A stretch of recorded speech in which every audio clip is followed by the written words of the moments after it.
40년간 미국이 단 한 나라에게만 허용했던 금기의 영역. 유독 한국에게만 엄격했던 그 카드. 이번에 판도라의 상자가 열렸습니다. 방위비는 동결됐죠. 대신 우리도 해결료 처리 권한을 확보하게 될 것입니다. 돈이 아니라 권리를 내세운 겁니다. 한국이 꺼내든 최후의 카드. 그리고 그 카드를 받아들인 미국. 일본은 충격에 휩싸였고 중국은 예의주시하기 시작했습니다. 세계가 숨죽이며 지켜본 그 순간. 대체 무슨 일이 일어난 것일까요? 딱 1초만요. 좋아요와 구독 꾹 부탁드립니다. 단 한 문장이 워싱턴을 얼어붙게 만들었습니다. 40년간 누구도 공개적으로 언급하지 못했던 그 단어가 서울의 라디오 방송을 통해 세상에 흘러나왔죠.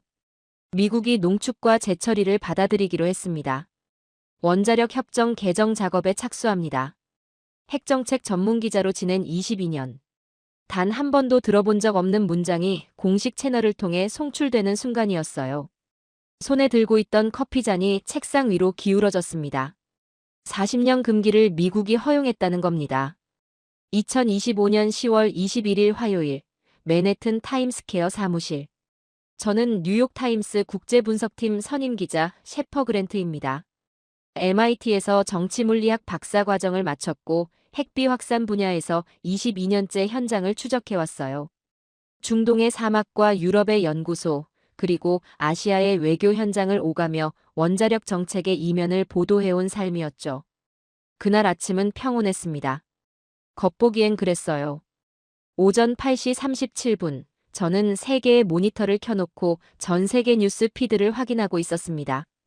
왼쪽 화면엔 BBC가, 중앙엔 로이터가, 오른쪽엔 아시아 주요 방송사들의 실시간 송출이 띄워져 있었죠. 바로 그때였어요. 서울 KBS 라디오 생방송이 흘러나왔습니다. 조현 외교부 장관의 음성은 차분했어요. 마치 일상적인 업무 보고처럼 들렸죠. 이번 협상 과정에서 방위비 증액은 제외되었습니다.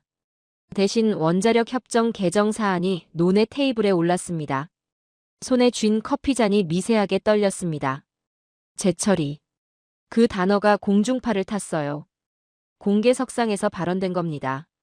저는 이 바닥에서 22년을 일했지만 동맹국 외교수장이 공식 매체를 통해 재처리를 거론한 사례를 본 적이 없었습니다. 특히 한국처럼 민감한 위치에 있는 나라에서는요. 1974년 인도의 핵실험 이후 미국은 재처리 기술을 철벽같이 통제해왔어요. 2015년 한미 원자력 협정 역시 마찬가지였죠. 재처리와 고농축은 금지 조항이었고 단지 사전동의 조항만 애매하게 남아있었습니다. 40년간 미국이 재처리를 승인한 나라는 일본 단 하나뿐이었어요. 그런데 지금 한국이 그 금기를 공개 방송을 통해 꺼내든 겁니다. 책상 위 전화기가 울렸습니다. 워싱턴 국무부 출입 동료였죠. 셰퍼, 지금 서울 방송 들었나? 듣고 있네. 미친 거야. 완전히. 국무부 복도가 발칵 뒤집혔어. 통화가 끝나기도 전에 CNN 속보 자막이 화면에 떴습니다. 한국 외교부 장관, 원자력 협정 개정 언급. 워싱턴 긴급 대응 체제. 영문 자막엔 이렇게 나왔어요. 리프로세싱 멘션드. 저는 화면을 응시했습니다. 이건 외교적 발언이 아니었어요. 금기의 해체였죠. 사무실 복도에서 급박한 발걸음 소리가 들렸습니다. 편집장이 제자리로 성큼성큼 걸어왔어요. 그랜트, 이거 확인했지? 한국이 도대체 무슨 수를 쓰는 거야? 아직 모르겠습니다. 다만 우연은 아니에요. 어떤 점에서? 타이밍이죠. 저는 모니터를 가리켰습니다.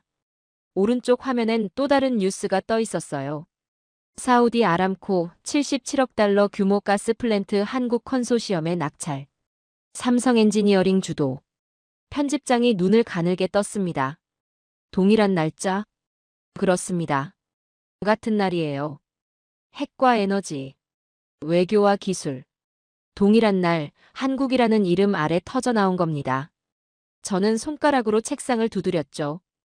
22년간 이 일을 하며 배운 게 있습니다. 국제 무대에서 우연이란 존재하지 않는다는 것. 누군가 치밀하게 계산하고 있었어요. 솔직히 저는 한국을 과소평가해왔습니다. 기술력은 출중하나 전략적 사고는 부족하다고 여겼죠. 반도체, 배터리, 조선. 모두 인상적이었습니다. 하지만 외교는 별개라고 봤어요. 항상 미국과 중국 사이에서 줄타기만 한다고요. 그런데 이 한 방이 제 판단을 뒤집어 놓았습니다. 기술과 전략을 동시에 꺼내든 거였으니까요. 오전 10시 백악관 브리핑룸에서 긴급 질의응답이 시작됐습니다. 대변인의 얼굴은 굳어 있었죠. 한국 측 발언에 대한 공식 입장이 있습니까? 현재 외교 채널로 사실관계를 확인 중입니다. 재처리 논의가 실제로 진행된 겁니까? 구체적 내용은 말씀드리기 어렵습니다. 말을 아꼈어요. 그게 더 의미심장했죠. 통상적이라면 즉각 부인하는 게 순서거든요. 저는 노트북을 열고 지난 반년간 한국 관련 기사를 검색했습니다. 트럼프 재집권 이후 방위비 분담금 협상이 시작됐죠. 미국은 증액을 요구했고 한국은 침묵으로 일관했어요. 그런데 지금 보니 침묵이 아니었습니다. 준비 과정이었죠. 저는 휴대전화를 들고 서울 주재특파원에게 연락했습니다. 지금 서울 분위기가 어떤가? 조용해. 너무 조용해서 오히려 섬뜩한데. 정부 반응은? 전무해. 라디오 발언 하나 던지고 잠적했어. 추가 논평 일절 없어. 언론계는? 한국 언론도 혼란스러워해. 이게 진짜 협상 카드인지 단순 관측 발언인지 판단을 못 내리고 있어. 전화를 끊고 창밖을 내다봤습니다. 타임스퀘어 전광판에 주가 지수가 흐르고 있었죠. 한국 관련 종목들이 급등락을 거듭하고 있었어요. 워싱턴의 공기가 달라지고 있었습니다. 점심 무렵 제 메일함에 국무부 내부 문건 하나가 도착했어요. 익명 발신이었죠. 제목은 간결했습니다. 한국 포지션 분석. 파일을 열었습니다. 한국은 방위비 증액을 거부하고 그 대신 원자력 협정 개정을 제안했다. 이는 전례 없는 역제안이며 동맹 구조의 재설계를 의미한다. 한국의 의도는 명확하다. 재정이 아닌 권한을 협상하고 있다. 저는 천천히 숨을 내쉬었습니다. 그래, 이거였어요. 한국은 요청하지 않았습니다. 조건을 제시한 거죠. 오후 3시 또 다른 소식이 터졌습니다. 일본 언론이었어요. 한국의 재처리 논의, 일본 독점 지위의 균열. 도쿄가 움직였습니다. 1988년 이후 미국으로부터 유일하게 재처리 승인을 받아온 나라가 일본이었거든요. 그게 일본 외교의 자부심이었죠. 그런데 지금 한국이 그 금기를 협상 테이블 위에 올린 겁니다. 저는 책상 서랍에서 낡은 자료를 꺼냈습니다. 1974년 박정희 정부의 핵개발 시도 관련 보고서였죠. 당시 미국은 강경하게 제재했어요. 한국은 굴복할 수밖에 없었습니다. 50년이 흘렀습니다. 하지만 지금의 한국은 달랐어요. 요구하지 않았습니다. 협상했죠. 저녁 무렵 사우디 플랜트 수주 관련 후속 보도가 나왔습니다. 한국이 프랑스와 미국을 제치고 계약을 따냈다는 내용이었죠. 77억 달러, 중동 역대 최대 규모였어요. 저는 두 개의 뉴스를 나란히 펼쳐놓고 바라봤습니다. 원자력 협정 개정, 사우디 플랜트, 핵과 에너지, 권한과 기술, 사우디의 사막과 서울의 마이크, 같은 날 역사를 기록하고 있었어요. 저는 의자에 깊숙이 몸을 기대며 생각했습니다. 이건 우연이 아니에요. 누군가 설계하고 있었죠. 한국은 더 이상 요청하는 나라가 아니었습니다. 조건을 제시하는 나라였어요. 금기를 대화의 언어로 바꾸는 나라였죠. 밤 10시 저는 편집장에게 이메일을 보냈습니다. 서울 출장을 신청합니다. 기사만으로는 한계가 있습니다. 현장을 직접 봐야 해요. 답장은 5분 만에 왔습니다. 승인. 내일 아침편으로 출발하게. 저는 노트북을 닫고 귀가했습니다. 집에 돌아와 오래된 파일들을 뒤적였어요. 1974년 한국 핵개발 시도, 미국의 강력한 저지. 2004년 우라늄 농축 실험 적발, IAEA 사찰. 2015년 원자력 협정 개정 타결, 하지만 재처리는 여전히 금기.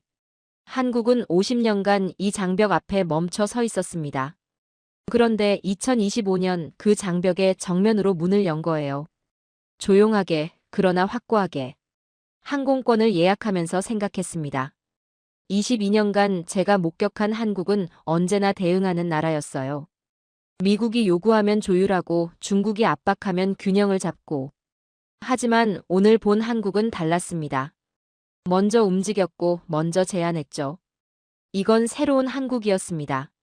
아니, 어쩌면 제가 미처 파악하지 못했던 진짜 한국이었을지도 모르겠어요. 그날 금기가 무너졌습니다. 그리고 그 금기를 무너뜨린 주체는 한국이었습니다. 단 한마디로 국제 질서를 흔든 외교의 힘. 저는 그걸 직접 확인하러 가야 했습니다. 인천공항에 도착한 건 다음 날 오후였습니다. 14시간 비행 내내 저는 자료들을 읽었어요. 트럼프 재집권 이후 한미 방위비 협상 경과, 한국의 외교 전략 변화, 동북아 안보 구도. 읽을수록 퍼즐 조각들이 맞춰지기 시작했습니다. 한국은 준비하고 있었어요. 아주 오래전부터요. 공항 입국장을 나서자 서울의 공기가 느껴졌습니다. 차갑고 건조했죠. 하지만 뭔가 달랐어요. 긴장감 같은 게 감돌고 있었습니다. 택시를 타고 호텔로 향하면서 생각했습니다. 트럼프는 지난 6개월간 한국을 압박했죠. 방위비를 더 내라, 부유한 나라니까 가능하다. 동맹에는 비용이 따른다고요. 전형적인 트럼프식 거래 방식이었습니다. 그런데 한국의 반응은 예상을 벗어났어요. 호텔에 짐을 풀고 노트북을 켰습니다. 메일함에 백악관 내부 보고서 사본이 와 있었죠. 제목부터 눈길을 끌었습니다. 한국 협상 포지션 긴급 분석. 파일을 열었어요. 한국 측은 방위비 증액을 명백히 거부했다. 대신 원자력 협정 개정을 협상 안건으로 올렸다. 이는 전례가 없는 역제안이다. 국방부는 불편한 입장을 표명했으나 상무부는 한국의 기술 자립 가능성에 경고를 발령했다. 저는 천천히 스크롤을 내렸습니다. 다음 문장이 핵심이었어요. 한국인들은 대등한 위치에서 협상하고 있다. 대등한 위치. 그 표현이 모든 걸 설명해주고 있었습니다. 저녁 무렵 워싱턴에서 긴급 전화가 왔습니다. 국무부 출입 동료였죠. 셰퍼, 지금 백악관 분위기가 보통이 아니야. 무슨 일인데? 국방부랑 상무부가 완전히 갈라섰어. 국방부는 한국 압박하자는데 상무부는 절대 안 된다고 버티고 있어. 이유가 뭔데? 한국이 자립하면 미국 방산업계에 타격이라는 거야. 지금 한국은 미국 무기 최대 구매국 중 하나잖아. 그걸 잃을 수도 있다는 거지. 전화를 끊고 창밖을 내다봤습니다. 서울 시내 불빛들이 반짝이고 있었죠. 백악관이 두 쪽으로 갈라지고 있었어요. 다음 날 아침, 저는 서울 광화문에 있는 외교부 청사 인근 카페에 앉아 있었습니다. 한국 외교부 출입 기자를 만나기로 했거든요. 30대 중반 여성 기자가 들어왔습니다. 이름은 김수진이었어요. 셰퍼 그랜트 기자님 맞으시죠? 반갑습니다. 네, 만나주셔서 감사합니다. 몇 가지 여쭤보고 싶어서요. 한국 정부가 정말로 재처리 논의를 진지하게 추진하고 있나요? 수진 기자는 커피를 한 모금 마시고 말했어요. 진지해요. 아주 진지합니다. 이건 블러핑이 아니에요. 어떻게 확신하시죠? 외교부 내부의 태스크포스가 6개월 전에 만들어졌어요. 재처리 협상 전략팀이요. 비공개였지만 다들 알고 있었죠. 6개월 전이면. 네, 한미 정상회담 전부터예요. 그들은 이미 준비하고 있었던 거죠. 저는 노트에 메모했습니다. 트럼프는 돈을 요구했어요. 한국은 권리를 제시했죠. 카페를 나와 외교부 청사 앞을 걸었습니다. 출입하는 외교관들의 표정은 평온했어요.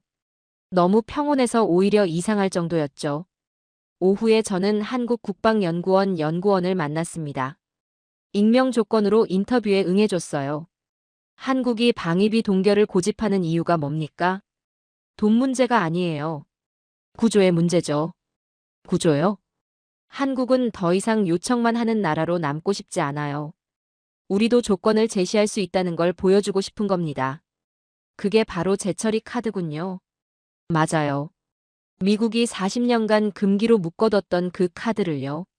연구원은 잠시 말을 멈췄다가 덧붙였어요. 사실 우리한테 선택지는 많습니다. 기술도 있고 자본도 있고 시장도 있어요. 이제는 권리만 있으면 되는 거죠. 저는 그 말을 곱씹었습니다. 권리만 있으면 된다. 저녁에 호텔로 돌아와 뉴스를 켰습니다. CNN이었죠. 앵커가 말하고 있었어요. 백악관 정책보좌관이 오늘 비공개 회의에서 한국 협상 전략을 분석한 것으로 알려졌습니다. 보고서에는 이런 문장이 포함됐다고 합니다. 한국인들은 조건을 설정하고 있다. 조건을 설정하고 있다. 저는 리모컨을 내려놓고 노트북을 열었습니다. 메일함에 또 다른 자료가 와 있었어요. 백악관 내부 회의록 일부였죠. 국방부 차관보가 말했습니다. 한국을 더 압박해야 합니다. 방위비는 협상 불가 사항입니다. 그러나 상무부에서 반박했어요. 반대합니다. 한국을 밀어붙이면 그들은 독자 노선으로 갑니다. 국방부는 비웃었을 겁니다. 한국이 설마 중국으로 가겠느냐고요. 상무부가 정확히 짚었죠. 중국이 아닙니다. 한국이 기술 자립으로 가는 게 문제입니다. 한국 반도체 공급이 중단되면 우리 방산업계 타격은 30% 이상입니다. 저는 화면을 응시했습니다. 백악관의 긴 복도 어딘가에서 제철이라는 단어가 속삭여지고 있었어요. 그리고 그 속삭임은 점점 커지고 있었죠. 그건 협박이 아니었습니다. 신호였어요. 저는 지난 한 달간 국제 언론 보도를 검색했습니다. 일본이 눈에 띄었어요. 일본 GDP 대비 방위비 2% 달성. 일본 자위대 역대 최대 규모 예산 편성. 일본은 미국이 원하는 걸 다 했습니다. 돈도 냈고 군비도 늘렸죠. 하지만 일본은 뒤처지고 있었어요. 저는 도쿄 특파원에게 전화를 걸었습니다. 지금 일본 반응이 어때? 난리야. 외무성에서 긴급 회의 열렸어. 주제가 뭔데? 한국 재처리 논의. 일본 언론 헤드라인 봤어? 한국 재처리 독점 지위 위협이라고 나왔어. 일본 외교부 공식 반응은? 공식 코멘트는 없어. 하지만 내부적으로는 당황했다는 얘기가 나와. 40년간 자기들만의 특권이었는데 한국이 그걸 건드린 거잖아. 전화를 끊고 생각에 잠겼습니다. 1988년 이후 일본은 미국으로부터 유일하게 재처리를 승인받은 나라였죠. 그게 일본 외교의 자부심이었어요. 그런데 지금 한국이 그 금기를 테이블에 올린 겁니다. 일본의 자부심이 흔들리고 있었어요. 아시아의 중심추가 움직이고 있었습니다. 왜였을까요? 답은 간단했습니다. 미국에게 이제 중요한 건 돈이 아니었으니까요. 기술이었습니다. 공급망이었죠. 그리고 신뢰였어요. 한국은 그 세 가지를 모두 갖추고 있었습니다. 다음 날, 저는 한국산업통상자원부 관계자를 만났습니다. 역시 익명 조건이었죠. 사우디 플랜트 수주가 재처리 논의와 연결돼 있나요? 직접적인 연결은 아니에요. 하지만 타이밍은 우연이 아니죠. 무슨 의미입니까? 한국이 원자력 기술 강국이라는 걸 보여준 거예요. 77억 달러짜리 프로젝트를 따냈다는 건 우리 기술을 세계가 인정한다는 증거니까요. 그래서 재처리 협상에서도 유리한 위치를 점한 거군요. 맞아요. 미국도 알죠. 한국 없이는 글로벌 원자력 시장이 돌아가지 않는다는 걸요. 저는 서울 거리를 걸으며 생각했습니다. 한국은 지난 50년간 요청하는 나라였어요. 허락을 구하는 나라였죠. 하지만 지금은 달랐습니다. 설계하는 나라였어요. 조건을 제시하는 나라였죠. 그날 밤 워싱턴 싱크탱크 CSIS에서 긴급 세미나가 열렸다는 소식을 들었습니다. 주제는 한국의 전략적 가치 재평가였어요. 자료를 받아봤습니다. 한국은 미국 기술 공급망의 31%를 차지하고 있다. 반도체, 배터리, 디스플레이 분야에서 한국의 역할은 대체 불가능하다. 한국을 압박하면 그들은 중국이 아닌 기술 자립으로 갈 것이다. 이는 미국에게 전략적 손실이다. 저는 화면을 보며 씁쓸하게 웃었습니다. 미국이 한국을 분석하고 있었어요. 한국이 아니라 미국 스스로를요. 저는 노트에 적었습니다. 이건 돈의 전쟁이 아니라 권한의 전쟁이다. 트럼프는 거래를 원했다. 하지만 한국은 권리를 요구했다. 그리고 미국은 계산하기 시작했다. 호텔 창밖으로 서울 야경이 펼쳐져 있었습니다. 요청국에서 설계국으로. 한국은 진화하고 있었어요. 그리고 그 진화는 이미 완성 단계에 와 있었습니다. 다음 날, 저는 대전으로 향했습니다. 한국의 진짜 힘을 보기 위해서였어요. 대전행 KTX는 50분 만에 도착했습니다. 창밖으로 펼쳐진 풍경은 평범했어요. 논밭과 산, 작은 도시들. 하지만 저는 알고 있었습니다. 이 땅 어딘가에 한국의 비밀이 숨어 있다는 걸요. 대전역에서 택시를 타고 20분을 달렸습니다. 한국원자력연구원 KAERI였죠. 정문 앞에서 저를 맞은 건 30대 후반 연구원이었어요. 이름은 박민수였습니다. 셰퍼 그랜트 기자님 맞으시죠? 뉴욕타임스에서 오신. 네, 반갑습니다. 인터뷰 허락해 주셔서 감사해요. 천만에요. 다만 촬영은 안 되고 특정 구역만 안내해 드릴 수 있어요. 충분합니다. 우리는 정문을 지나 본관 건물로 들어갔습니다. 복도는 조용했죠. 연구원들이 분주히 오가고 있었어요. 박민수 연구원이 말했습니다. 오늘 보여드릴 건 저희가 개발한 소형 모듈 원자로 SMR입니다. 실물을 볼 수 있을까요? 네, 지하 연구동에 있어요. 엘리베이터를 타고 지하 3층으로 내려갔습니다. 두꺼운 차폐문이 나타났죠. 박민수 연구원이 카드를 찍자 문이 천천히 열렸어요. 그 순간 저는 숨을 멈췄습니다. 거대한 금속 원통이 눈앞에 있었어요. 은빛으로 빛나는 그 구조물은 높이 12m, 직경 4m 정도였죠. 조명이 비추자 표면이 반짝였습니다. 이게 우리의 SMR입니다. 박민수 연구원의 목소리는 차분했어요. 저는 천천히 다가갔습니다. 차갑고 매끄러운 표면이 손끝에 느껴졌죠. 출력은요? 100메가와트급입니다. 소도시 하나를 충분히 감당할 수 있죠. 안전성은? IAEA 표준 안전지수 최고 등급입니다. 냉각제 누출률은 사실상 제로에 가깝죠. 저는 고개를 들어 원통 상단을 봤습니다. 정교한 배관과 센서들이 거미줄처럼 연결돼 있었어요. 얼마나 걸렸습니까? 이걸 만드는데. 8년입니다. 8년요? 박민수 연구원이 잠시 침묵했다가 말을 이었어요. 처음 3년은 실패의 연속이었어요. 냉각 시스템이 계속 문제였죠. 어떤 문제였습니까? 소형화하면 열 집중이 심해져요. 기존 대형 원자로 방식으로는 해결이 안 됐습니다. 서양 기술자들은 불가능하다고 했죠. 너무 작다고요.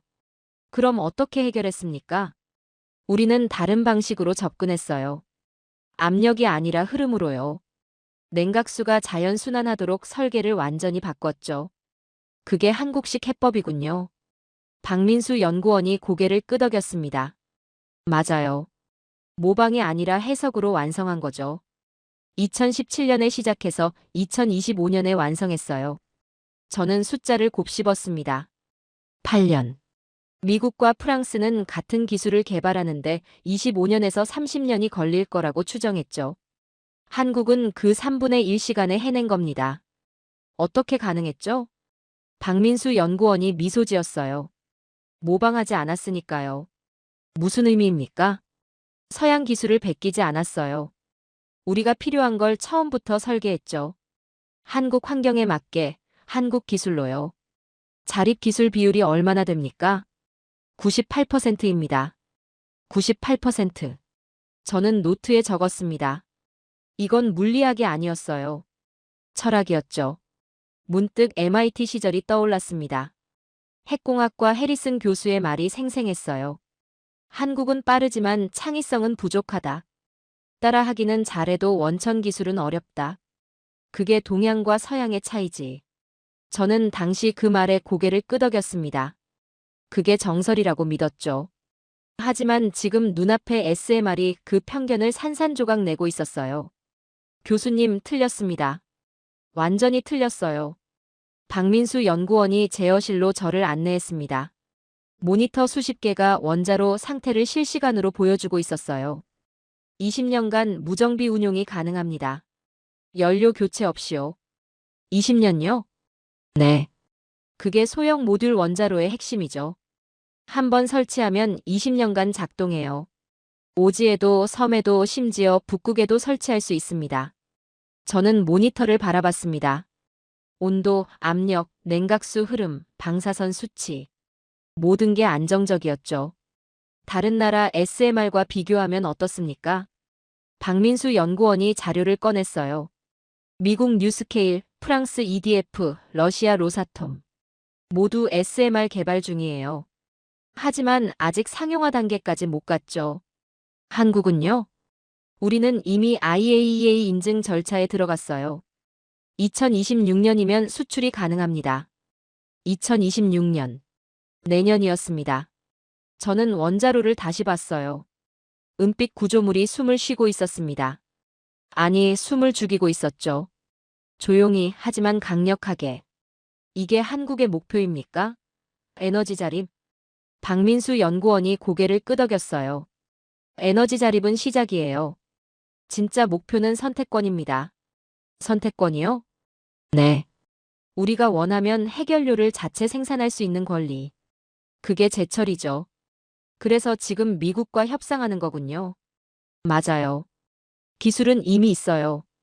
이제 권리만 있으면 되는 거죠. 저는 전율을 느꼈습니다. 그들은 핵을 다루지 않았어요. 핵을 초월했죠. 제어실을 나와 복도를 걸었습니다. 박민수 연구원이 말했어요. 기자님, 한 가지 더 보여드릴 게 있어요. 뭔가요? 시뮬레이션실입니다. 우리는 옆 건물로 이동했습니다. 대형 스크린이 설치된 방이었죠. 여기서 뭘 합니까? SMR 탑재 잠수함 시뮬레이션이요. 저는 멈춰 섰습니다. 잠수함이요? 네. 아직 가상이지만 기술적으로는 가능해요. SMR을 소형화하면 잠수함에도 탑재할 수 있죠. 스크린에 3D 모델이 떴습니다. 잠수함 내부에 작은 원자로가 장착돼 있었어요. 핵잠수함 아닙니까? 엄밀히 말하면 아니에요. 공격용 무기가 아니라 추진용 동력원이니까요. 평화적 이용이죠. 미국이 허락할까요? 박민수 연구원이 웃었어요. 그래서 지금 협상하는 거 아니겠어요? 저는 스크린을 바라봤습니다. 한국은 핵무기를 만들지 않았어요. 하지만 핵무기 없이도 생존할 수 있는 시스템을 완성했죠. 핵 없는 핵보유국. 그 말의 진짜 의미를 이제야 알았습니다. 연구원을 나서며 박민수 연구원이 마지막으로 말했어요. 기자님, 저희는 무기를 원하지 않아요. 다만 선택권은 있어야 한다고 생각해요.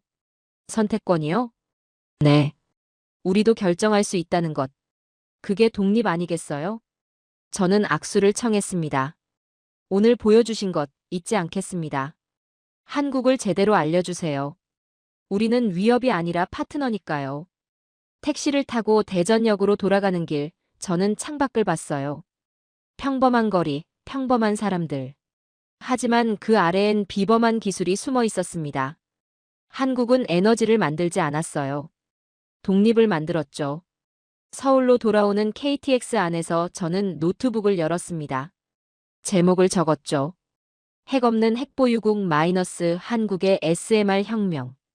이건 금속 덩어리가 아니었어요. 생존의 심장이었죠. 8년 만에 완성한 세계 3대 원전 기술국. 핵무기 대신 자립의 기술을 선택한 나라. 데이터로 철학을 증명한 기술 국가. 저는 타이핑을 시작했습니다. 이제 세계는 한국을 다시 봐야 했습니다. 위협이 아니라 미래로요. 서울로 돌아온 다음 날, 세계가 한국을 말하기 시작했습니다. 아침 7시, 저는 호텔방에서 노트북을 켜고 각국 뉴스를 점검했죠. 그리고 놀라운 광경을 목격했어요. 도쿄, 베이징, 워싱턴. 그날 세 나라의 뉴스가 동시에 한국을 다뤘습니다. 먼저 일본이었어요. 아사히 신문 일면에 대문짝만 한 헤드라인이 떴죠. 한국 재처리 논의, 일본 독점 지위 흔들려. 요미우리 신문은 더 직설적이었습니다. 40년 특권의 균열. 한국의 도전. 저는 도쿄 특파원에게 전화를 걸었습니다. 새벽 6시였지만 그는 이미 깨어 있었어요. 셰퍼, 지금 도쿄가 완전 난리야. 어떻게? 어젯밤 외무성에서 긴급회의 열렸어. 새벽 2시까지 했대. 주제가 뭔데? 한국 재처리 대응 전략. 외무성 고위 관료들 전부 소집됐어. 그것도 한밤중에. 일본 정부 공식 입장은 아직 없어. 하지만 내부적으로 완전 당황했다는 얘기가 나와. 1988년 이후 자기들만 재처리 승인받은 게 일본 외교의 자존심이었거든. 저는 1988년이라는 숫자를 적었습니다. 37년 전이었죠. 그 37년간 일본은 미국으로부터 유일하게 재처리를 승인받은 나라였어요. 그게 아시아에서 일본의 특별한 지위를 상징했죠. 그런데 지금 한국이 그 금기를 테이블에 올린 겁니다. 일본 언론 반응은 격렬해. 보수 언론은 한국을 비판하고 있어. 기술도 안전 검증도 불충분하다면서. 사실인가? 아니지. 걔네도 알아. 한국 기술이 뛰어나다는 거. 그래서 더 화가 난 거야. 이제 독점이 깨질 수 있으니까. 전화를 끊고 일본 언론을 더 읽었습니다. 산케이 신문 사설이 눈에 들어왔어요. 한국의 재처리 논의는 동아시아 핵균형을 무너뜨릴 수 있다. 신중한 접근이 필요하다. 신중한 접근. 그 표현 뒤에 숨은 감정을 저는 알 수 있었습니다. 두려움이었죠. 일본은 분노했어요. 이건 외교가 아니라 모욕으로 들렸으니까요. 다음은 중국이었습니다. 베이징 인민일보가 일면에 사설을 실었죠. 중국 공산당 기관지가 일면 사설을 싣는다는 건 최고 수준의 메시지였습니다. 제목은 이랬어요. 한국 핵연료 자립, 지역 안정에 미칠 영향. 저는 중국어를 읽을 수 있었습니다. 사설 내용은 조심스러웠지만 경계심이 역력했죠. 한국의 원자력 기술 발전은 인정하나 핵연료 자립은 동아시아 균형에 영향을 미칠 수 있다. 모든 관련국은 지역 안정을 최우선으로 고려해야 한다. 균형, 안정. 그 단어들이 반복됐어요. 저는 베이징 주재기자에게 메시지를 보냈습니다. 답장이 곧 왔어요. 중국 외교부가 어제 비공개 성명 냈다는 소문이 있음. 내용은 핵균형 유지 관련. 공식 발표는 없지만 외교가에서 다들 얘기하고 있음. 중국은 공개적으로 말하지 않았어요. 하지만 그들의 침묵이 가장 큰 위협이었죠. 왜 중국이 경계했을까요? 답은 간단했습니다. 한국이 핵 없는 핵보유국이 되면 미국의 새로운 축이 될 테니까요. 그건 중국에게 악몽이었습니다. 저는 창밖을 봤어요. 서울 아침 풍경은 평온했습니다.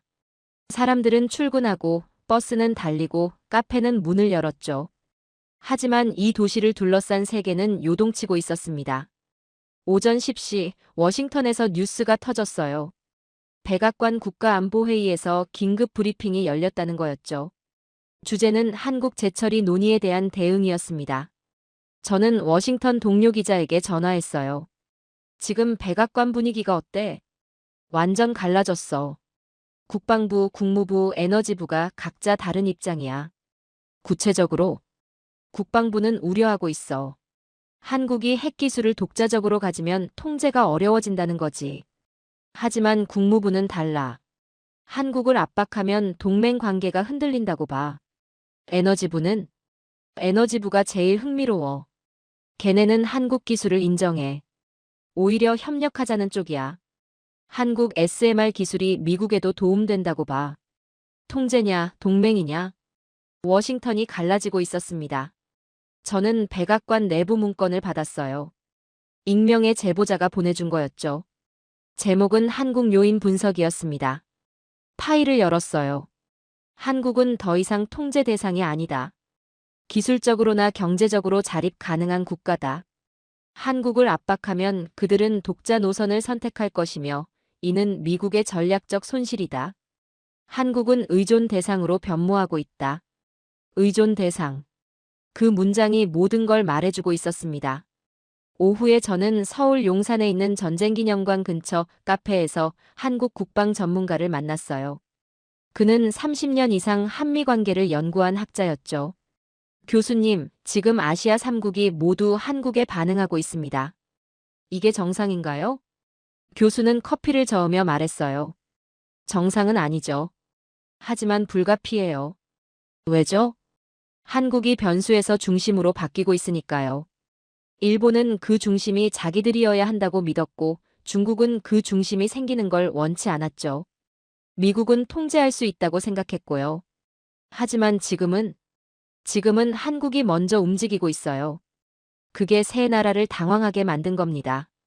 저는 노트에 적었습니다.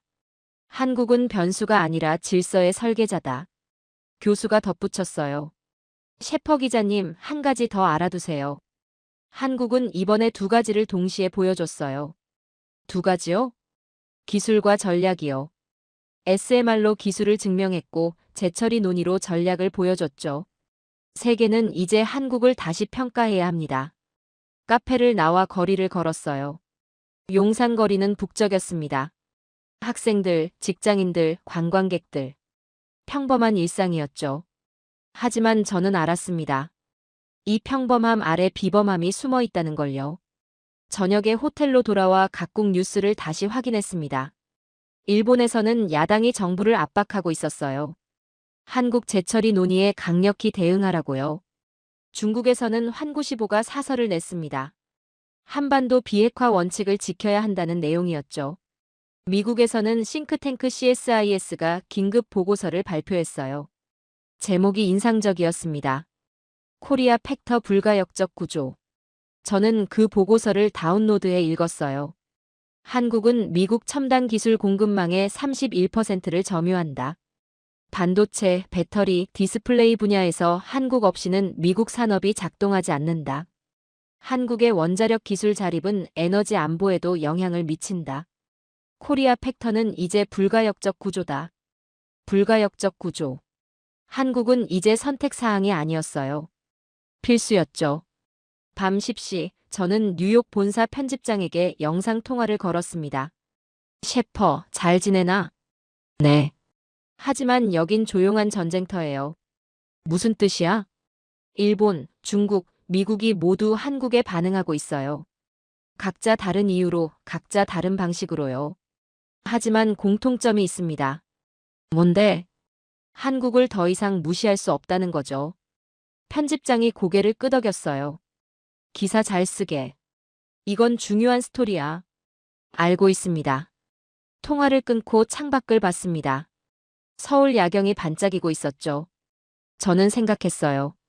일본은 분노했고 중국은 경계했습니다. 미국은 계산했죠. 세 나라가 각자 다른 감정으로 반응했지만 결론은 하나였습니다. 한국은 더 이상 변수가 아니었어요. 중심이었죠. 금기를 협상 테이블에 올린 유일한 나라. 중국이 경계하고 일본이 질투하는 기술국. 통제의 대상에서 의존의 중심으로. 저는 노트의 마지막 문장을 적었습니다. 세계의 중심은 더 이상 워싱턴만이 아니다. 이제 서울도 그 중심 중 하나다. 다음 날, 저는 또 다른 장소로 향했습니다. 한국의 또 다른 비밀을 보기 위해서였어요. 대전에서 서울로 돌아온 다음 날, 저는 경기도 어느 곳으로 향했습니다. 정확한 위치는 말씀드릴 수 없었어요. 보안 때문이었죠. 택시기사에게도 인근 교차로까지만 가달라고 했습니다.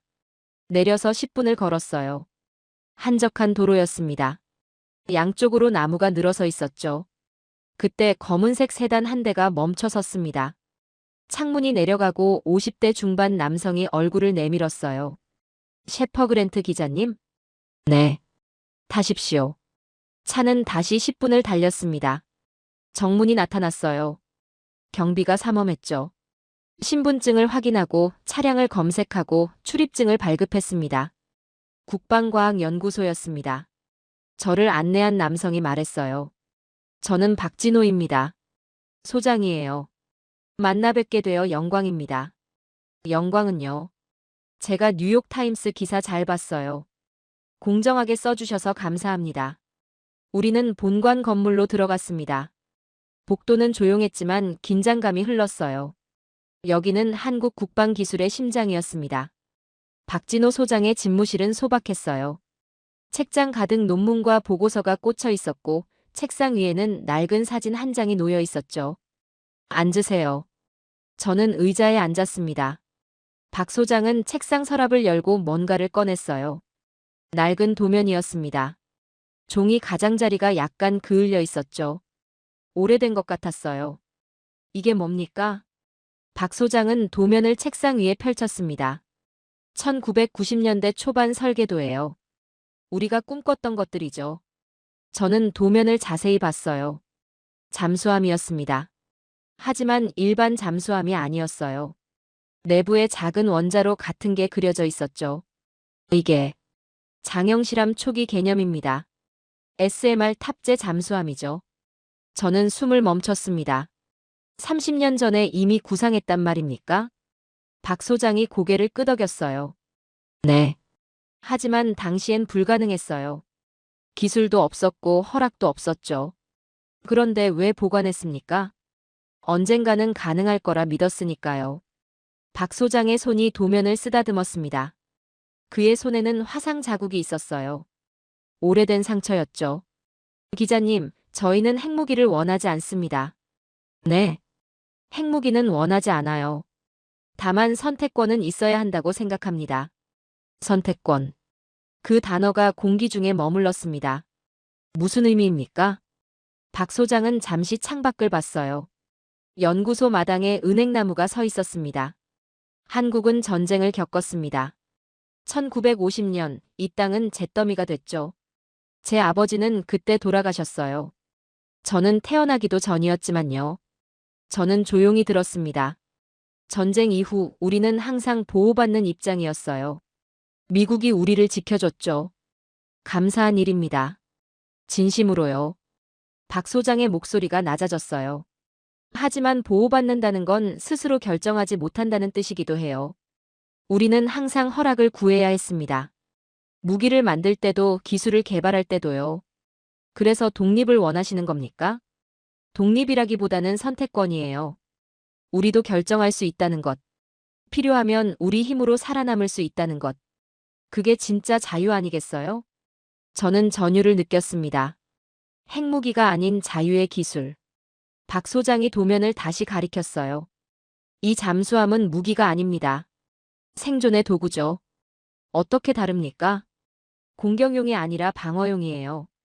SMR을 탑재하면 장기간 잠항이 가능합니다. 적이 우릴 찾기 어렵죠.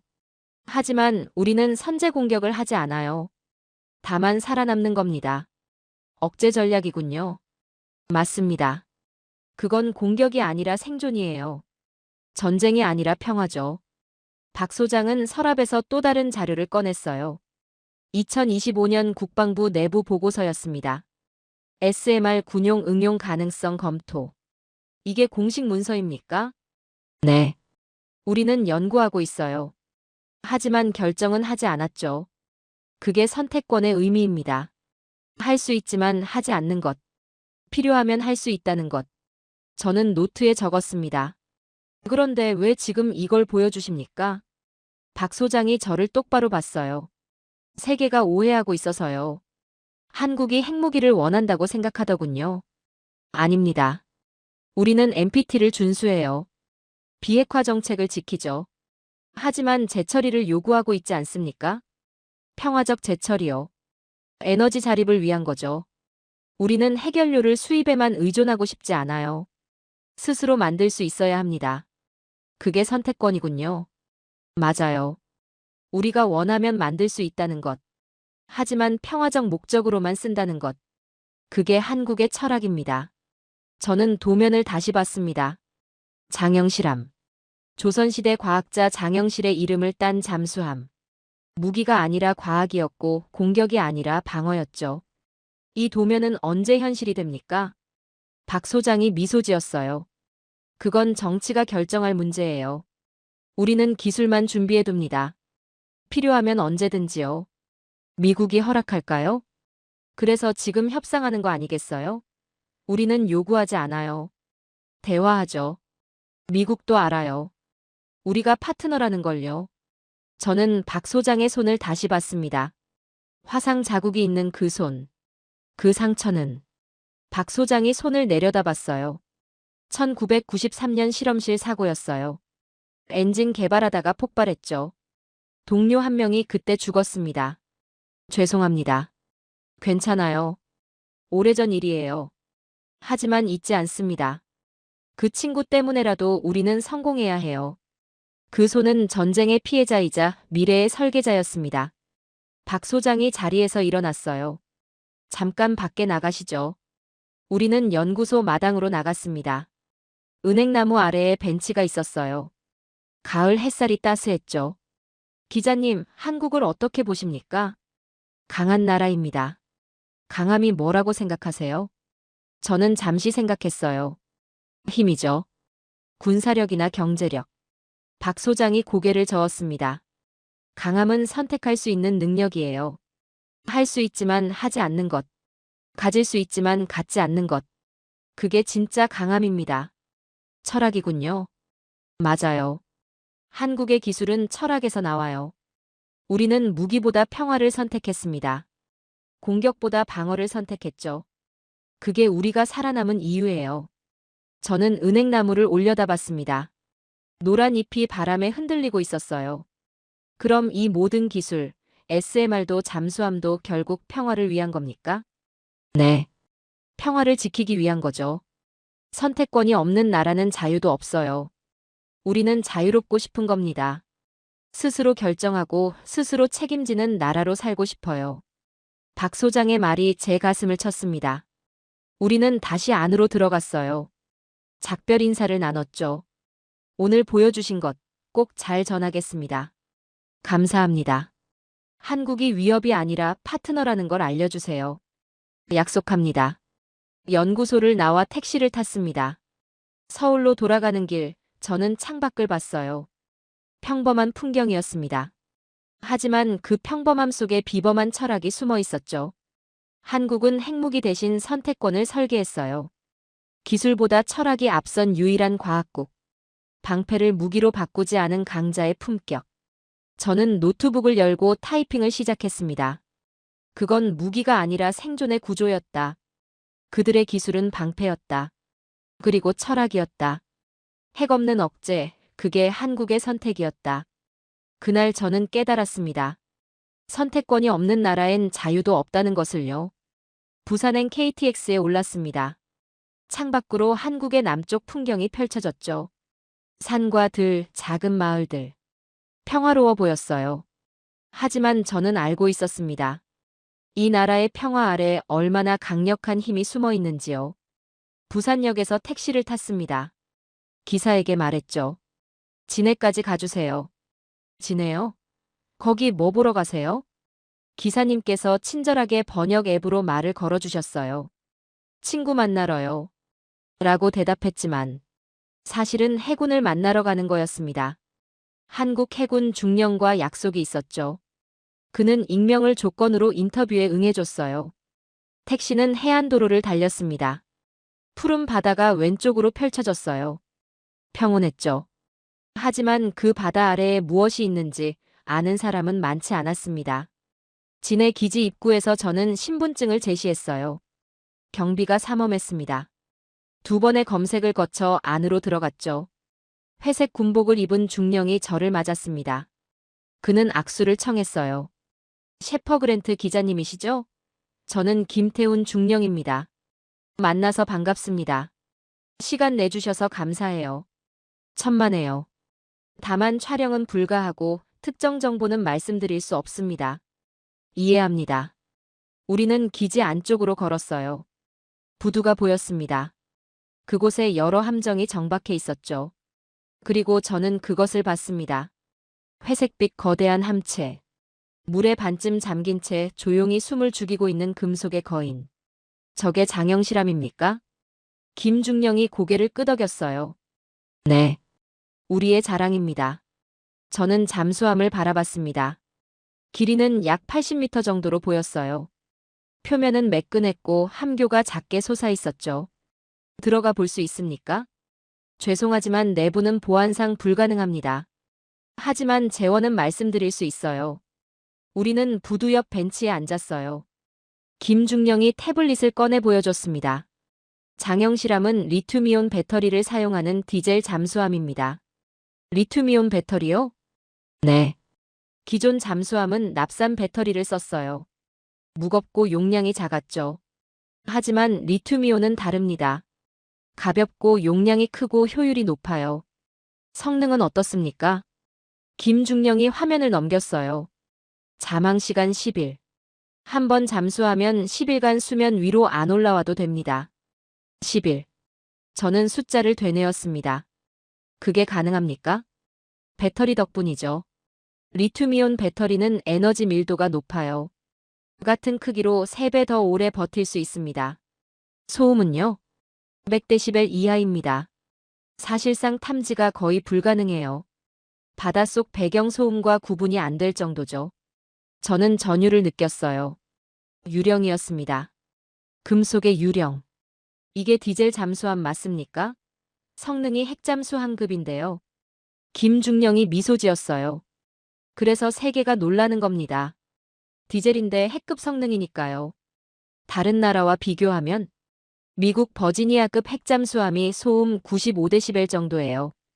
우리는 디젤로 그에 근접했습니다. 일본 소류급은 좋지만 자망 시간이 짧아요. 우리가 기술적으로는 앞서 있죠. 저는 노트에 적었습니다. 한국은 세계 8위 잠수함 기술국이었어요. 그리고 배터리 효율은 3위였죠. 김중령이 태블릿을 접으며 말했습니다. 기자님, 더 흥미로운 걸 보여드릴까요? 뭔가요? 시뮬레이션 센터입니다. 우리는 기지 내 건물로 이동했어요. 3층짜리 회색 건물이었습니다. 내부는 첨단 장비로 가득했죠. 대형 스크린이 벽 전체를 덮고 있었어요. 여러 장교들이 모니터 앞에 앉아 있었습니다. 여기서 뭘 합니까? 김중령이 설명했어요. SMR 탑재 잠수함 시뮬레이션 훈련입니다. SMR을요? 네. 아직 실제로 장착하진 않았어요. 하지만 우리는 5년째 시뮬레이션 훈련을 하고 있어요. 저는 스크린을 봤습니다. 3D 그래픽으로 잠수함이 그려져 있었어요. 내부에 작은 원자로가 표시돼 있었죠. 왜 시뮬레이션을 합니까? 준비하는 겁니다. 언젠가 SMR이 장착되면 우린 이미 운용법을 알고 있어야 하니까요. 그게 가능합니까? 법적으로. 김중령이 어깨를 으쓱했어요. 시뮬레이션은 불법이 아니에요. 우리는 훈련하는 거죠. 실제로 만들지 않는 한 문제 없습니다. 화면 속 잠수함이 움직이기 시작했어요. 깊은 바닷속으로 잠수했습니다. 이게 실제 작전 시뮬레이션입니까? 네. 우리는 북한 해역 감시 임무를 가정해요. 화면에 북한 동해안이 나타났습니다. 잠수함은 조용히 접근했어요. 레이더에 잡히지 않았죠. SMR을 탑재하면 뭐가 달라집니까? 모든 게 달라져요. 자망 기간이 무제한이 됩니다. 연료 걱정 없이 몇 달이고 바닷속에 있을 수 있어요. 그리고 더 조용해지죠. 왜 더 조용해집니까? 디젤 엔진이 필요 없으니까요. SMR이 직접 전기를 만들어요. 움직이는 부품이 거의 없죠. 소음이 극도로 낮아집니다. 저는 화면을 응시했어요. 유령 같았습니다. 바닷속을 미끄러지듯 움직이는 검은 그림자. 저기 탐지할 수 있습니까? 거의 불가능해요. 우리가 원하지 않으면 아무도 우릴 찾을 수 없어요. 화면 속 잠수함은 북한 잠수함 기지 근처까지 접근했습니다. 그리고 정보를 수집하고 조용히 빠져나왔죠. 김중령이 말했어요. 이게 우리가 원하는 겁니다.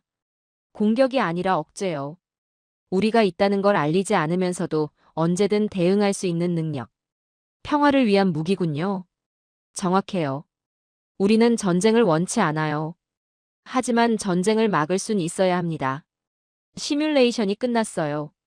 장교들이 데이터를 분석하고 있었습니다. 저는 김중령에게 물었어요. 이 훈련을 언제부터 했습니까? 2020년부터요. 국방기술품 지원과 협력해서 진행하고 있어요. 5년이나 됐군요. 네. 우리는 이미 미래를 훈련 중입니다. 그 말이 제 가슴을 쳤습니다.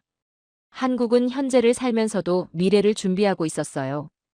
우리는 밖으로 나왔습니다. 부두로 다시 걸어갔죠. 장영실함이 여전히 그곳에 있었어요. 이 잠수함의 이름이 왜 장영실입니까? 김중령이 잠수함을 바라보며 말했어요. 조선시대 과학자죠. 천재였어요. 하지만 노비 출신이라 늘 제약이 있었습니다. 그래도 그는 포기하지 않고 세계 최고 수준의 기술을 만들어냈죠. 한국과 비슷하네요. 맞아요. 우리도 늘 제약이 있었어요. 기술 이전 못 받고 허락받지 못하고. 하지만 우리는 스스로 만들었습니다. 장영실처럼요. 저는 잠수함을 다시 봤습니다. 그건 단순한 군함이 아니었어요. 한국의 의지였죠. 미국이 SMR 탑재를 허락할까요? 김중령이 고개를 저었어요. 모르겠어요. 하지만 우리는 준비돼 있습니다. 허락받으면 바로 실행할 수 있어요. 그게 선택권이군요. 그렇죠. 할 수 있지만 하지 않는 것. 필요하면 할 수 있다는 것. 그게 우리가 원하는 겁니다. 저는 악수를 청했어요. 오늘 보여주신 것 잊지 않겠습니다.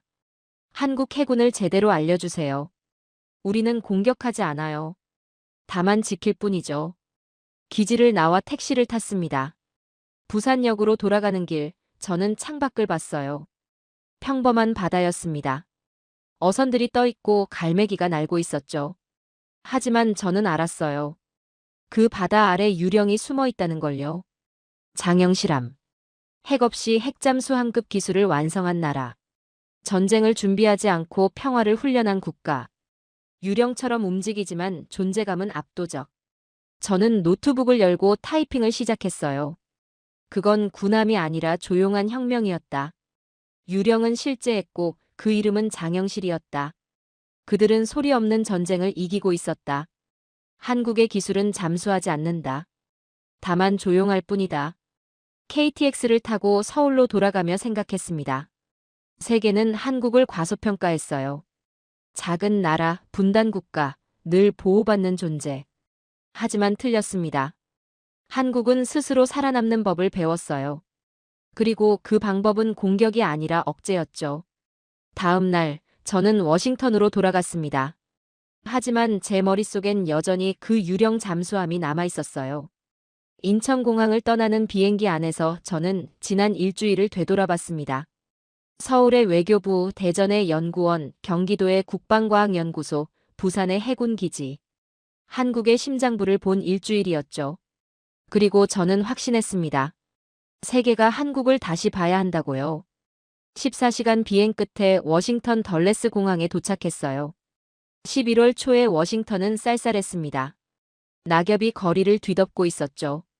집에 도착해 짐을 풀고 샤워를 했습니다.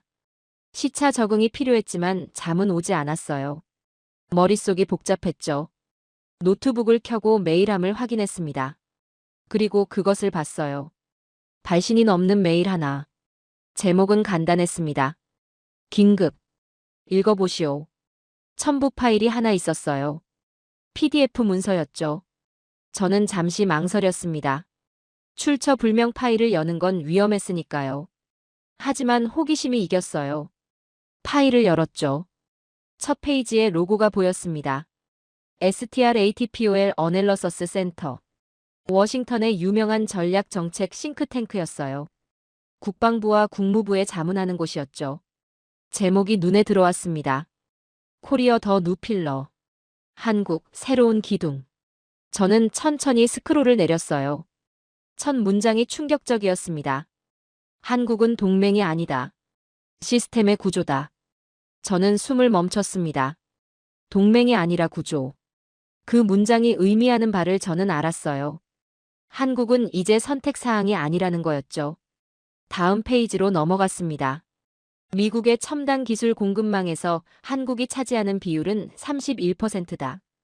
반도체 분야에서는 45%, 배터리 분야에서는 38%, 디스플레이 분야에서는 52%다. 이는 대체 불가능한 수준이다. 숫자들이 나열돼 있었어요. 모두 한국의 비중이었죠. 한국 없이 미국 방산 산업은 작동하지 않는다. F-35 전투기의 핵심 부품 27%가 한국산이다. 이지스 구축함의 디스플레이는 100% 한국 제품이다. 저는 계속 읽었습니다. 한국의 SMR 기술은 세계 최고 수준이다. 미국이 25년 걸릴 기술을 8년 만에 완성했다. 이는 모방이 아니라 독자 개발이다. 한국의 기술 자립도는 98%에 달한다. 페이지를 넘겼어요. 결론 한국은 미국의 전략적 자산에서 전략적 필수 요소로 변화했다. 한국 없이는 인도-태평양 전략이 작동하지 않는다. 한국 없이는 기술 공급망이 유지되지 않는다. 한국 없이는 구조 자체가 무너진다. 그 다음 문장이 핵심이었어요. 한국은 변수가 아니다. 상수다. 저는 화면을 멍하니 바라봤습니다. 이건 분석이 아니었어요. 고백이었죠. 미국이 스스로에게 하는 고백. 문서 마지막 페이지에 또 다른 인용이 있었습니다. 출처는 트럼프 캠프 내부 문건이었어요. 위사우트 코리어, 더 아커텍처 FAILS. 한국 없이는 구조가 무너진다. 저는 PDF를 닫고 의자에 깊이 기댔습니다. 그 보고서는 경고였어요. 미국 자신에게요. 다음 날 아침, 저는 뉴욕타임스 워싱턴 지국으로 출근했습니다. 동료 기자들이 반갑게 맞아줬어요. 셰퍼, 한국 취재 어땠어? 놀라웠어. 완전히 다른 나라더라. 어떻게? 그들은 더 이상 요청하지 않아. 제시해. 그게 가장 큰 변화야. 점심 무렵 국무부 출입 동료에게서 전화가 왔어요. 셰퍼, 긴급 브리핑 있어. 지금 국무부로 와. 무슨 일인데? 한국 관련이야. 빨리 와. 저는 택시를 타고 국무부로 향했습니다. 브리핑룸은 기자들로 가득했어요. 분위기가 긴장돼 있었죠. 국무부 대변인이 연단에 올랐습니다. 한미 원자력 협정 관련해 말씀드리겠습니다. 양국은 건설적 대화를 계속하고 있어요.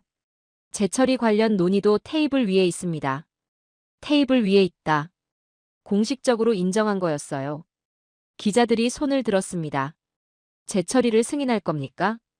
아직 결정된 바 없습니다. 하지만 한국의 기술 수준과 안전성을 고려하고 있어요. 일본은 어떻게 반응합니까? 일본과도 긴밀히 협의하고 있습니다. 중국은요? 중국의 우려도 이해해요. 하지만 이는 평화적 이용에 관한 문제입니다. 브리핑이 끝났어요. 저는 동료 기자들과 밖으로 나왔습니다. 셰퍼, 이거 큰 건데. 엄청 큰 거야. 40년 금기가 깨지는 거거든. 한국이 이긴 거야? 저는 고개를 저었어요. 이긴 게 아니야. 인정받은 거지. 그들이 파트너라는 걸. 사무실로 돌아와 저는 기사를 쓰기 시작했습니다. 제목은 이랬어요. 한국, 동맹에서 구조로 미국 전략의 새로운 기둥. 타이핑하면서 저는 지난 일주일을 되돌아봤어요. 서울에서 만난 외교관, 대전에서 본 SMR, 경기도에서 들은 철학, 부산에서 목격한 잠수함. 모든 게 연결됐습니다. 한국은 준비하고 있었어요. 아주 오래전부터요. 저녁 무렵 편집장이 제 책상으로 왔습니다. 셰퍼, 기사 잘 봤어. 이거 일면 톱으로 간다. 감사합니다. 그런데 자네 표현이 흥미롭더군. 한국을 구조라고 했지? 네. 그게 제일 정확한 표현이에요.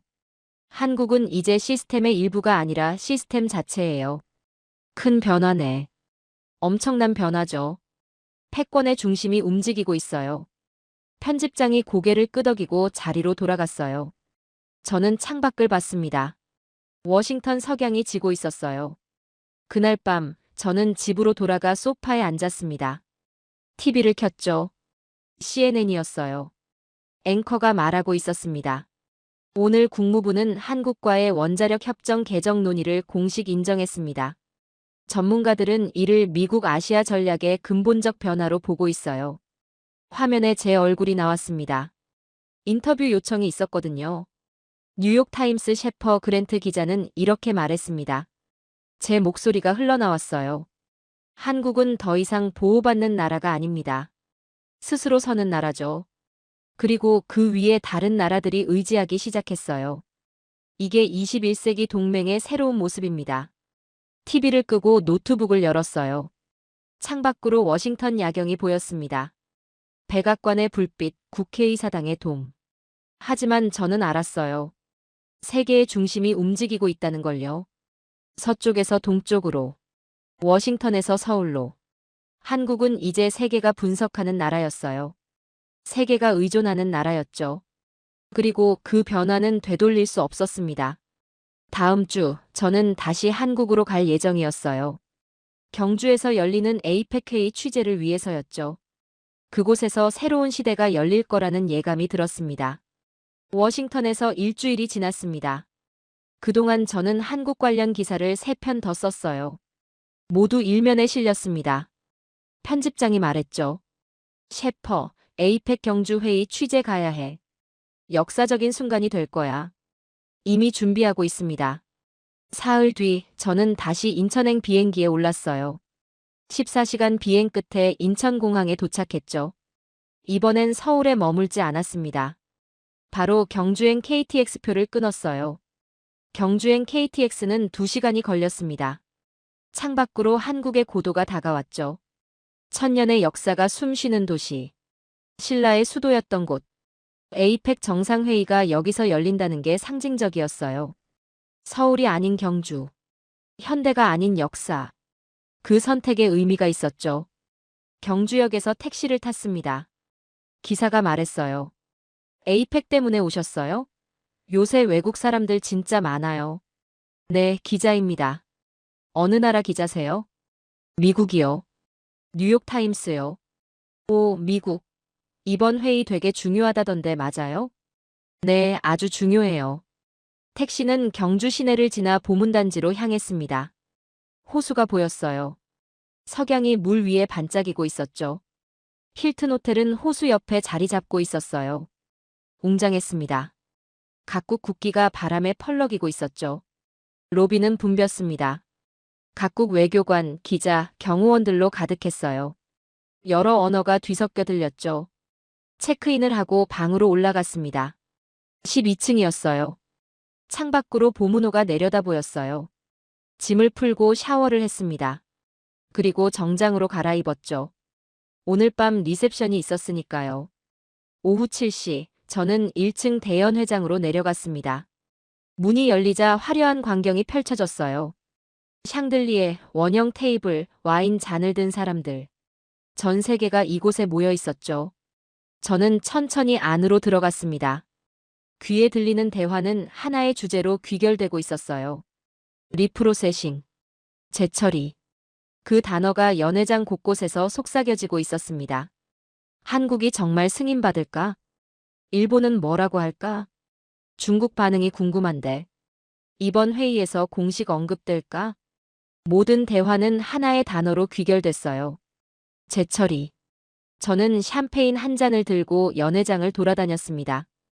BBC 기자를 만났어요. 30대 후반 영국인 여성이었죠. 셰퍼, 오랜만이야. 에밀리 잘 지냈어? 응.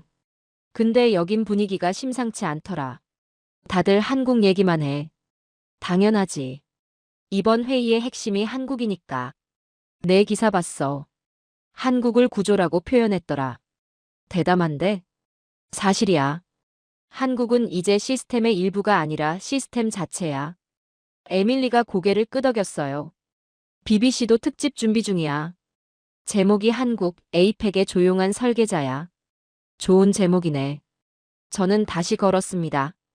프랑스 르몽드 기자, 일본 아사히 신문 기자, 독일 슈피겔 기자. 모두 같은 얘기를 하고 있었어요. 한국. 재처리. 새로운 질서. 연회장 반대편으로 걸어가다 또 다른 인물을 만났습니다. IAEA 배지를 단 60대 남성이었어요. 국제원자력기구 대표였죠. 신뢰합니다.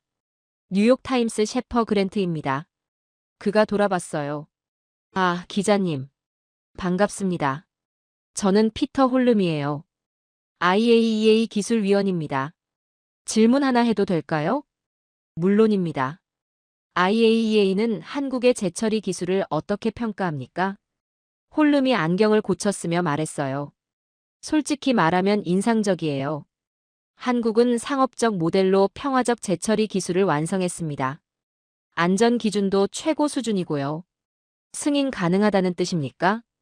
기술적으로는 전혀 문제 없어요. 정치적 결정만 남았죠. 일본과 비교하면? 홀름이 잠시 망설였습니다. 일본도 훌륭해요. 하지만 한국은 다른 접근을 했어요. 더 효율적이고 안전한 방식이죠.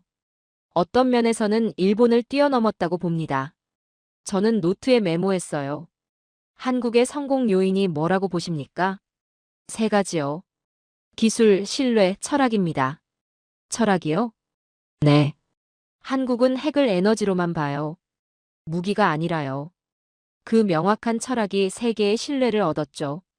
저는 감사 인사를 하고 다시 걸었습니다. 연회장 한쪽에서 한국 외교부 관계자들이 모여 있었어요. 저는 조심스럽게 다가갔습니다. 그중 한 명이 저를 알아봤어요. 서울에서 만났던 외교관이었죠. 셰퍼 그랜트 기자님, 경주까지 오셨네요. 네, 중요한 회의니까요. 저희도 긴장되네요. 내일 회의에서 제 처리가 언급됩니까? 외교관이 미소 지었어요. 공식 의제엔 없어요. 하지만 양자 회담에서는 다뤄질 겁니다. 결과가 어떻게 될까요? 외교관이 주변을 보고 조용히 말했어요. 우린 준비되어 있습니다. 준비되어 있습니다. 그 말에는 확신이 담겨 있었어요. 한국은 오랫동안 기다렸어요. 하지만 이제 때가 왔습니다. 우린 증명했죠. 기술로, 안전으로, 책임으로요. 세계가 인정할까요? 이미 인정하고 있어요. 안 그랬으면 이 자리에 이렇게 많은 사람이 모이지 않았겠죠. 저는 연회장을 다시 둘러봤습니다. 미국, 일본, 중국, 유럽, 중동. 전 세계가 모여 있었어요. 그리고 모두가 한국을 말하고 있었죠. 모든 게 연결됐습니다. 한국은 50년간 준비했어요. 조용히 하지만 확실하게요. 그들은 기술을 쌓았고 철학을 세웠고 신뢰를 얻었습니다. 이제 세계가 한국의 목소리를 기다리고 있었어요. 아니, 침묵이 아니었습니다. 선언을 기다리고 있었죠. 1000년 전 이곳에서 신라는 번영했습니다. 동아시아의 중심이었죠. 그리고 지금 1000년이 지나 다시 이곳에서 역사가 만들어지고 있었어요. 한국이 다시 중심이 되는 순간. 저는 호텔로 돌아갔습니다. 로비를 지나며 각국 기자들이 보였어요. 모두 내일을 기다리고 있었죠. 엘리베이터를 타고 12층으로 올라갔습니다. 방문을 열고 들어갔어요. 창밖으로 경주 야경이 보였습니다. 보문호의 조명, 멀리 보이는 불국사 방향의 불빛. 저는 창가에 서서 그 풍경을 바라봤어요. 22년간 기자로 살면서 많은 역사적 순간을 봤습니다. 베를린 장벽 붕괴 이후 911 테러, 리먼 브라더스 파산, 코로나 팬데믹. 하지만 이번이 달랐어요. 이건 파괴가 아니라 건설이었습니다. 무너짐이 아니라 세워짐이었죠. 한국이라는 나라가 세계의 중심 중 하나로 자리 잡는 순간. 저는 노트북을 열고 마지막 문장을 적었습니다. 서울이 아닌 경주에서 새로운 시대가 열리고 있었다. 1000년의 도시에서 미래가 시작되고 있었다. 세계가 한국을 기다리고 있었다. 그리고 이번엔 그 주인공이 한국이었다. 새로운 날이 밝았습니다.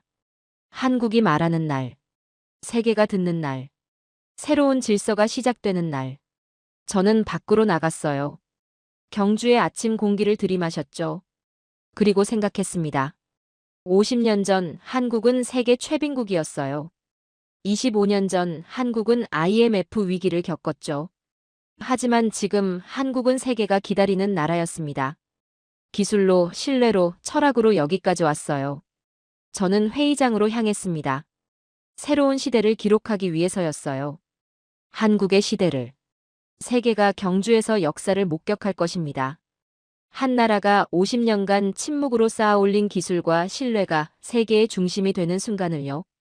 한국은 더 이상 요청하지 않았어요. 제시했죠. 금기를 깨뜨리지 않았습니다. 그저 대화의 언어로 바꿨을 뿐이에요. 핵무기 대신 선택권을, 공격 대신 억제를, 의존 대신 독립을 선택한 나라. 우리는 지금도 그 역사를 써내려가고 있습니다. 여러분과 제가, 이 땅에 사는 모든 이들이요. 금기를 협상으로 바꾸고 기술로 신뢰를 증명하고 철학으로 미래를 설계한 나라. 그게 바로 대한민국입니다. 한국이 세계의 중심이 되어가는 과정. 조용하지만 강력했던 그 여정에 관한 오늘의 이야기를 함께 해주셔서 감사합니다. 지금까지 우인스의 수진이었습니다. 오늘도 끝까지 함께 해주셔서 정말 감사합니다. 수진이랑 우인스 다음에도 함께 해요. 오늘도 행복한 하루 되세요. 사랑합니다. 우이스 우리들의 이야기 작은 꿈도 커지는 이 순간 웃으며 함께 나가요 모두의 마음이 크게 울려요. 당신만의 감동 이야기가 늘 당신 곁에서 따뜻한 순간으로 남길 바랍니다. 다음에도 따뜻한 이야기로 다시 찾아올게요.